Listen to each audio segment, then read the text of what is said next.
عمران خان اور field marshal general Asim Munir آپس میں صلح کریں، پاکستان کی خاطر ہاتھ ملائیں، یہ ڈیمانڈ کی ہے پاکستان کے صحافی حامد میر نے۔ حامد میر کہتے ہیں کہ فیلڈ مارشل عاصم منیر اور عمران خان دونوں ضد کو چھوڑ دیں اور پاکستان کی بھلائی کے لیے ہاتھ ملائیں۔ پاکستان کو اس وقت عمران خان جیسے قابل انسان کی ضرورت ہے، بحرانوں سے صرف عمران خان ہی نکال سکتے ہیں۔ انہوں نے کہا کہ صلح کرو اور ملک کو بچاؤ۔ میری آپ سے گزارش ہے کہ آپ نے کمنٹ باکس کے اندر بتانا ہے کہ کیا عمران خان کو field marshal general Asim Munir کے ساتھ صلح کرنی چاہیے یا کیا ان دونوں کی صلح ممکن ہے، صلح ہو سکتی ہے۔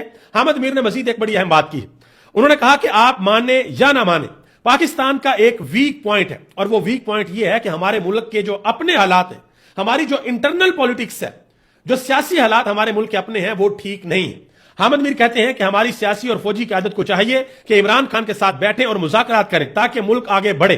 انہوں نے کہا کہ جیل میں کسی کو بند کرنے سے کچھ نہیں ہوتا۔ مزید کہا کہ اگر ہم امریکہ اور ایران کے مذاکرات کروا سکتے ہیں تو پاکستان میں موجود سیاسی عدم استحکام بھی ختم کروا سکتے ہیں۔ بات تو ٹھیک ہے۔ کل کسی نے سوشل میڈیا کے اوپر لکھا ہوا تھا کہ ماشاءاللہ پاکستان نے امریکہ کے نائب صدر اور ایرانی وفد کو سیکورٹی دی ہے، ٹھیک ہے جی، اور الحمدللہ سب کچھ ٹھیک ٹھاک ہو گیا۔ اس کا مطلب ہے کہ سیکورٹی کا کوئی مسئلہ نہیں ہے، تو عمران خان کو بھی عدالتوں کے اندر پیش کیا جانا چاہیے، کیونکہ عمران خان کے حوالے سے بہانہ بنایا جاتا ہے سیکورٹی نہیں ہے، مسئلہ ہو جائے گا، تو سیکورٹی کا کوئی مسئلہ نہیں ہے۔ اگر ہم ایران اور امریکہ کو بٹھا سکتے ہیں تو ہم عمران خان کو بھی عدالت کے اندر پیش کر سکتے ہیں اور عمران خان کے ساتھ مذاکرات بھی کر سکتے ہیں، اور میرا خیال ہے کہ پاکستان کی بہتری کے لیے ضرور مذاکرات ہونے چاہیے۔ اور مذاکرات کیا ہوں؟